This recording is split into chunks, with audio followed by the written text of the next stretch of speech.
Yaoui est avec nous pour un œil sur les médias. Bonsoir Karim. Bonsoir. Alors vous revenez sur ce premier tour de la primaire en France pour la droite et le centre, qui a vu François Fillon arriver très largement en tête et qui a vu aussi Nicolas Sarkozy, l'ancien président, éliminé dès le premier tour. Et ça, on en parle beaucoup dans la presse internationale. On en parle beaucoup dans la presse internationale et dans la presse européenne en particulier. Le site de Courrier International a fait un petit tour d'horizon des sites internet européens qui reviennent tous sur une défaite cinglante. C'est souvent le mot qui revient. Le journal allemand Die Zeit, dans ses colonnes, évoque un populiste qui a été battu et il souligne qu'à Bruxelles et à Berlin, on doit être soulagé. Le Soir de Belgique, lui, évoque une humiliation. Nicolas Sarkozy humilié par son ancien collaborateur François Fillon. Toujours pas très loin de chez nous, du côté de la Suisse, Le Temps titre sur Nicolas Sarkozy la chute finale et évoque une fin sans panache. Le quotidien britannique Le Guardian, qui est un quotidien plutôt de centre-gauche, évoque un ancien chef de l'État qui a agi comme un toxicomane parce qu'il n'a pas réussi à se sevrer de politique et qui finalement va devoir le faire, contraint et forcé. Autre titre de la presse européenne, La Stampa, qui tente de comprendre pourquoi les choses se sont mal passées pour Nicolas Sarkozy. Trop de scandales autour de lui, peut-on lire dans le journal italien, des idées toujours plus à droite, et puis il y est allé un peu trop fort, même dans une France que l'on soupçonne être avide de fermeté et de néoconservatisme dans ce journal italien. Et puis El Mundo, presse espagnole, Sarkozy, c'est du passé, le voilà balayé.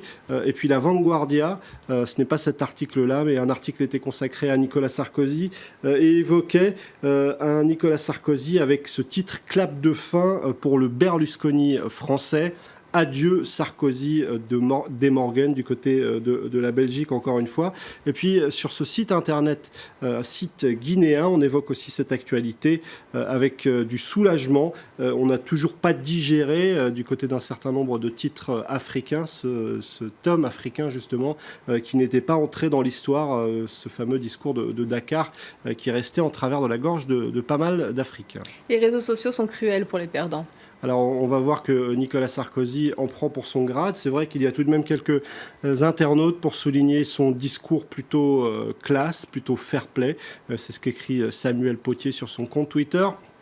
Ou encore Niki qui dit « Je suis forcé de l'admettre ». Très très très beau discours de Nicolas Sarkozy, mais on a surtout vu fleurir dans l'après-midi ce hashtag « Trouve un job à Sarkozy ». Myrtille propose serveur au Fouquet's. Il y en avait beaucoup comme ça dans l'après-midi. En voici un autre, « Trouve un job à Sarkozy », en train de vendre des frites du côté du McDo. On se souvient de cette double ration de frites qui a fait couler beaucoup d'encre. Aide à domicile pour personnes âgées, vous avez reconnu Madame Bettencourt. Et puis pour les moins sévères, on imagine déjà un Nicolas Sarkozy à la tête du Paris Saint-Germain. Mais il y en a un autre qui a suscité beaucoup de moqueries sur Twitter aujourd'hui. C'est celui qui a fait 0,3%, Jean-François Copé, avec cette image partagée sur Twitter. Messi, Monsieur Copé, vous avez gagné, avec un Jean-François Copé qui a des lunettes de réalité virtuelle. Dans un monde virtuel, il a peut-être fait plus que 0,3%. Et puis Julien Achard qui a tweeté cette image très partagée aujourd'hui, Copé entouré de ses électeurs.